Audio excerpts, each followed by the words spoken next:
അപ്പോൾ എല്ലാ കൂട്ടുകാരും ഇന്നത്തെ എൻ്റെ അടുക്കളയിലോട്ട് ഓടി വന്നതേ കണ്ട ഒരു വലിയ കഞ്ഞിക്കലത്തിൽ ഞാൻ കഞ്ഞിക്കൊക്കെ അടുപ്പിലിട്ടിട്ടുണ്ട്. പിന്നെ ഇന്ന് എന്താണ് കറിയെന്ന് കേട്ടാൽ ഇന്നലത്തെ കുറച്ച് മീൻ വറ്റിച്ചതുണ്ട്. അതാണ് ഇന്നത്തെ ഉച്ചകൊണ്ട് വിഭവം. പിള്ളേരാരും ഇവിടെ ഇല്ല, അവരൊരു കല്യാണത്തിന് പോയിക്കുകയാണ്. അതുകൊണ്ട് ഞാൻ എനിക്ക് വേണ്ടി ഒരു കുഞ്ഞു ചട്ടിയിൽ ഒരു അര ഗ്ലാസ് റേഷൻ അരിയിട്ട് കഞ്ഞി വയ്ക്കണതാണ് കേട്ടോ. അത് മതി, എനിക്കിന്ന് വേറെ പ്രത്യേകിച്ച് ഒന്നും ചെയ്യേണ്ട ആവശ്യമില്ല. അങ്ങനെ അരി ഏകദേശം വെന്ത് കഴിഞ്ഞു. നമുക്കിനി അതിനെ അങ്ങ് പഠിക്കാം. റേഷൻ അരിയല്ലേ, ആയതുകൊണ്ട് പെട്ടെന്ന് അങ്ങ് വെന്ത് കിട്ടും കേട്ടോ. എന്നാലും അത് കഴിഞ്ഞ് മീനിനെ നമുക്കൊന്ന് ചൂടാക്കാൻ വയ്ക്കാം. അത് കഴിഞ്ഞിട്ട് എനിക്ക് കുറച്ച് ജോലികളൊക്കെ ഉണ്ട് കേട്ടോ. ജോലികളൊന്നും ഇവിടെ അല്ല, വീണ്ടും പറമ്പിലോട്ട് പോകണ സമയമായി. അങ്ങനെ അരിയൊക്കെ വടിച്ച് കമത്തിയിട്ട് നമുക്ക് എന്ത് ചെയ്യാമെന്നറിയാമോ, ഇവിടെ കിടക്കണ ഈ പാത്രങ്ങളെല്ലാം ഒന്ന് നുള്ളി പറക്കി എടുക്കണം. പറമ്പിൽ പണി തുടങ്ങി കേട്ടോ. നമ്മളെ വിളയിൽ നമ്മൾ മരം വെട്ട് സമയമായി, അതുകൊണ്ട് അങ്ങോട്ടൊക്കെ ഓടാനുണ്ട്. അങ്ങനെ അരിയെല്ലാം വടിച്ച് കമത്തിച്ച് അരി വച്ചിട്ട് നമ്മൾ പാത്രങ്ങളെല്ലാം പറക്കി അപ്പുറത്ത് അടുക്കളയിൽ കൊണ്ടുവച്ചിട്ട് വരും. നമ്മൾ വിറകടുപ്പിൻ്റെ അടുപ്പുണ്ടല്ലോ, അവിടെ കൊണ്ടുവച്ചിട്ട്. ഇവിടെ എല്ലാം കൂടി വാരി വെച്ചിരിക്കുന്നത് അത്ര യോജിപ്പുള്ള കാര്യമല്ല. അതുകൊണ്ട് ഞാൻ അവിടെ കൊണ്ടുവച്ചിട്ട് പോയി വന്നു കഴിഞ്ഞാട്ടോ. എന്നിട്ട് ഇന്നത്തെ രാവിലത്തെ ബ്രേക്ക്ഫാസ്റ്റ് ഉണ്ടെന്ന് വെച്ചാൽ ഓട്സ് കഞ്ഞിയാണ്. ഓട്സ് കഞ്ഞി ഒരു മുട്ടയും കൂടി അവിച്ച് ഓട്സ് കഞ്ഞിയും വെച്ച് കുടിക്കുകയാണ് ഞാൻ. ഇതാണ് ഇന്നത്തെ രാവിലത്തെ എൻ്റെ കാപ്പി കൂടി ഇതാണ്. വീട്ടിലാരും ഇല്ലെങ്കിൽ പിന്നെ നമുക്ക് ഉണ്ടാക്കാനൊന്നും തോന്നില്ലല്ലോ, അതാണ് ഇല്ലേ കാര്യം. ഞാൻ ഇടയ്ക്കിടയ്ക്ക് നിങ്ങൾ ആരും കാണാതെ ഞാൻ മുട്ടയാണ് കടിക്കുന്നത് കേട്ടോ. മുട്ടയാണ് ഞാൻ കഴിക്കുന്നത്.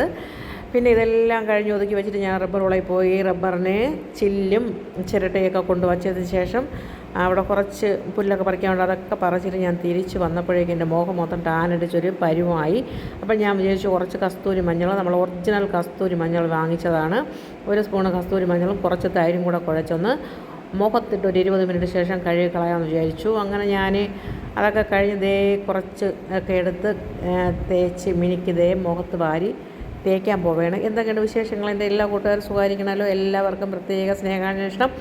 പിന്നെ ഞാൻ ഈ വീഡിയോ ഇന്ന് ഞാൻ പ്രത്യേകിച്ച് ഒന്നുമില്ലെങ്കിൽ ഞാൻ ഇടുന്നത് സുമോദിന്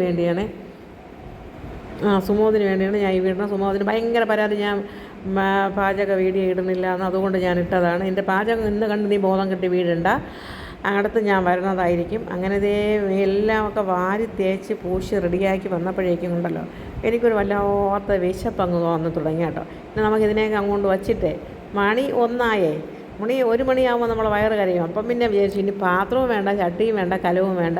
ആ മിഞ്ചി ഇട്ടിക്കകത്തോട്ട് ഞാൻ കുറച്ച് ചോറൊക്കെ എടുത്തിട്ട് അങ്ങ് കഴിക്കാമെന്ന് വിചാരിച്ചു. അപ്പോഴേക്കും നമ്മൾ മുഖത്ത് കിടക്കണ ഈ സാധനമെല്ലാം നല്ലോണം ഉണങ്ങി കിട്ടുമല്ലോ. അങ്ങനെ ഞാനിന്ന് കറികളും കൂട്ടാങ്ങളൊന്നും വയ്ക്കാതെ ആ മീൻ ചട്ടിക്കകത്ത് തന്നെ എല്ലാം കൂടി ഇട്ട് കുഴച്ച് പറക്കി അങ്ങ് കഴിച്ചു കേട്ടോ. ഇന്ന് അതൊക്കെ മതി, എല്ലാ ദിവസവും എല്ലാം വച്ച് കഴിച്ചുകൂടാ. അതുകൊണ്ട് ഇന്ന് അതൊക്കെ മതിയെന്ന് വിചാരിച്ചു. അങ്ങനെ എല്ലാം കഴിച്ച് കഴിഞ്ഞപ്പോഴേക്കും നമ്മളെ കസ്തൂരി മഞ്ഞളം ഉണങ്ങി നമുക്ക് കുറച്ച് വെള്ളമൊക്കെ തൊട്ട് തേച്ചിട്ട് അതിനെയൊക്കെ ഒന്ന് തുടച്ച് പറക്കിയെടുക്കാം. അപ്പോഴേക്കും നമ്മളെ മുഖത്ത് കിടക്കണേ കരിവാളിപ്പൊക്കെ അങ്ങ് മാറിക്കിട്ടും. കുറേ ദിവസം കൊണ്ട് നമ്മൾ വെയിലൊന്നും കൊള്ളാതിരുന്നതിന് വീണ്ടും ഇറങ്ങി ചാടിയതിന് ഞാൻ 2 ദിവസം കൊണ്ട് ഇപ്പോൾ വിളയിൽ പോയി പുല്ലൊക്കെ പറിക്കണുണ്ട്. അങ്ങനെ ഞാൻ അതിനെയൊക്കെ കഴുകി പറക്കിയെടുത്ത്. എന്തൊക്കെ വിശേഷം? എല്ലാവർക്കും സുഖം, പ്രത്യേകിച്ച് സുമേഷിന് സുഖമാണെന്ന് വിശ്വസിക്കുന്നു.